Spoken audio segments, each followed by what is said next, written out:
No one does death like the Victorians. They really knew how to mourn. We are going to share some of these traditions with you today, as well as introduce you to two notable people in Niles history. During the 19th century, Niles embraced Victorian death customs. For example, hair wreaths and jewelry. Hair was snipped from family members who had died, and then was braided or woven into patterns. It could become a bracelet, earrings, necklace, or be part of a more elaborate framed artwork.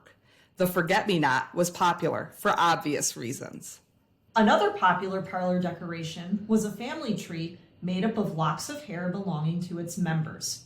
Hair was cut, tied together, and separated with bobbins to prevent tangling.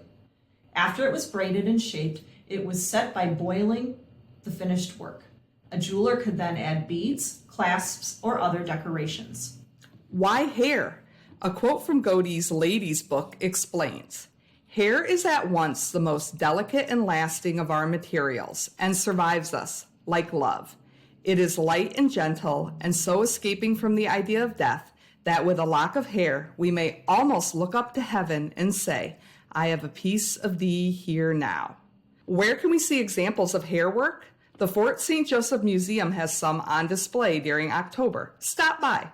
Another tradition is grand dramatic obituaries, which continued into the early 20th century.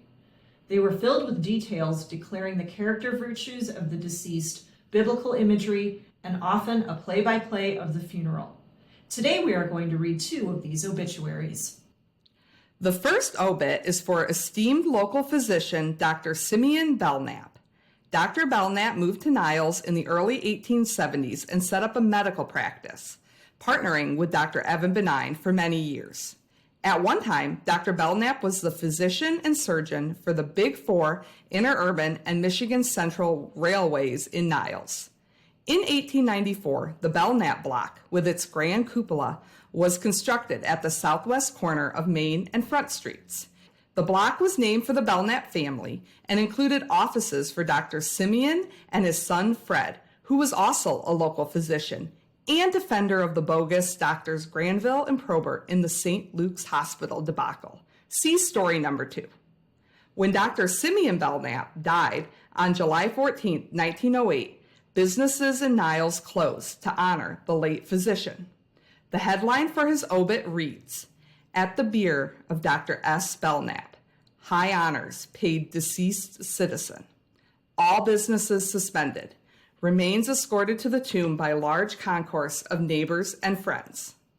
The newspapers recorded a very detailed account of his funeral, saying, "From 3:30 till 5 o'clock this afternoon, the city showed no sign of commercial activity. Every store and place of business was closed, and the downtown district was all but deserted. All that could be done to show the city's tribute to the memory of the late Dr. Belknap was accomplished. In the home, the casket was in the midst of a profusion of beautiful blossoms, and the room in its fragrance and solemn beauty resembled a tropical garden. The features of the dead were in calm repose, and no trace of suffering was evident. To all appearances, he lay as if sleeping, and it seemed almost impossible for the many friends of the deceased to believe that he was dead." Our next obituary mourns the death of Judge Orville Coolidge. In addition to his legal career, Judge Coolidge was a historian who wrote a 20th century history of Berrien County, a book we often use for reference. His sister Emily was married to Charles Chapin, son of Henry and Ruby, who built the Chapin Mansion. When Coolidge died, the entire city mourned, as we shall hear. Judge Orville W. Coolidge, October 9, 1839 to October 15, 1918. One by one, the old pioneers of Niles are passing out, and today we are called upon to chronicle the death of a noble character, one who ever possessed the highest ambition, the greatest historical knowledge of any person throughout this section of the country, George Orville W. Coolidge. It was known for some time that Judge Coolidge was ill, but his case was not thought serious. He had not been confined to the house. Bronchitis set in, followed quickly by heart trouble. Death came at 5 o'clock this morning, aged 79 years. The whole people mourns. As a historian, author, and editor of the 20th Century History of Berrien County, published in 1906, he weaved the material into a magnificent narrative.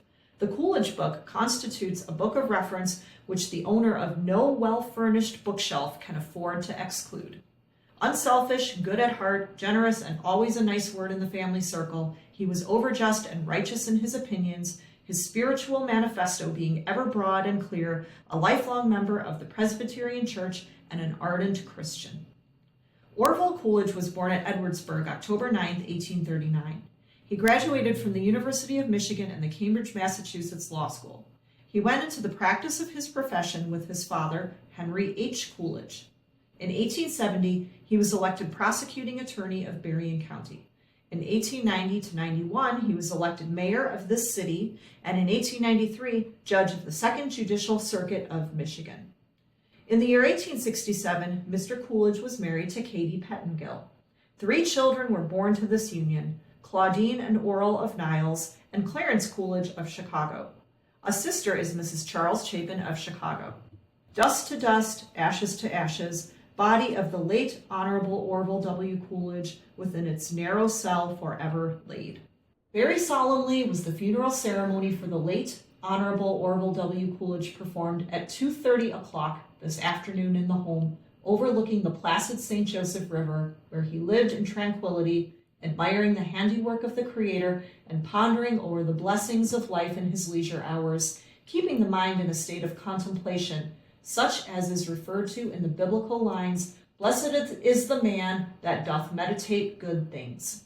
There was special significance in the works of the song, "How Firm a Foundation," beautifully rendered by Mrs. R. L. Shell by request, so expressive and suggestive of the life of him who has crossed the darkling river that flows forever to the unknown sea.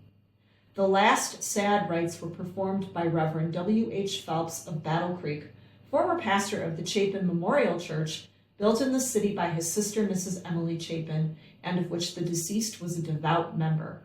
The life of the deceased was visualized by the pastor, who picturized in mental imagery the noble nature and noble heart of the deceased, his superiority or commanding excellence of mind and character, his generous ways, his open and lavish hand when called upon to aid the needy, the marks and indications of his soul, paying fitting honors to the memory of one of God's noblemen.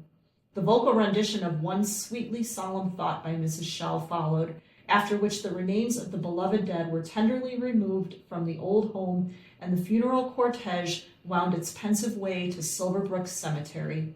At the request of Mayor Benign, there was a general suspension of business from 2 to 4 o'clock. The casket was covered with a blanket of ferns and a bower of roses, the Bar Association furnishing a special and beautiful piece, 79 roses, the number of years the deceased was old.